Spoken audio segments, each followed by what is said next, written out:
8 फरवरी के इंतखाबात में 1 माह बाकी। Secretary election commission Umar Hamid Khan की नासाजी तबाह के बायस काम जारी रखने से माजरत। तर्जुमान इलेक्शन कमीशन का कहना है कि कुछ दिनों से सेक्रेटरी इलेक्शन कमीशन की सेहत खराब थी। सेहत ने इजाज़त दी तो उमर हमीद खान जल्द अपने फ़राइज़ मनसबी अंजाम देंगे। सेक्रेटरी की गैर मौजूदगी में स्पेशल सेक्रेटरी अहसन तरीके से काम चला रहे हैं। तहरीक इंसाफ के लेवल प्लेइंग फील्ड फराहम न करने के इल्जामात मुस्तरद। इलेक्शन कमीशन ने जवाब सुप्रीम कोर्ट में जमा करवा दिया। कहा, सुप्रीम कोर्ट के हुक्म पर PTI रहनुमाओं से मुलाकात में बिला तफरीक लेवल प्लेइंग फील्ड फराहम करने की यकीन दहानी करवाई गई। 4 IGs को हिदायत भी जारी की।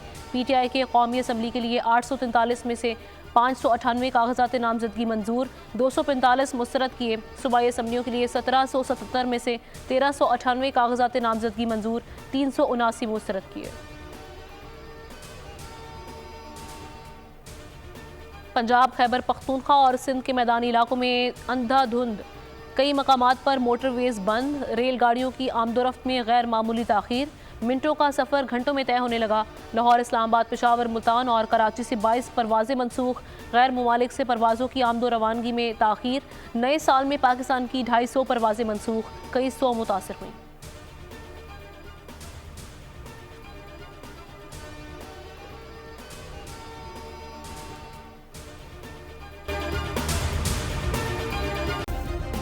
सब्सक्राइब करें और बेल दबाएं ताकि कोई खबर रह न जाए।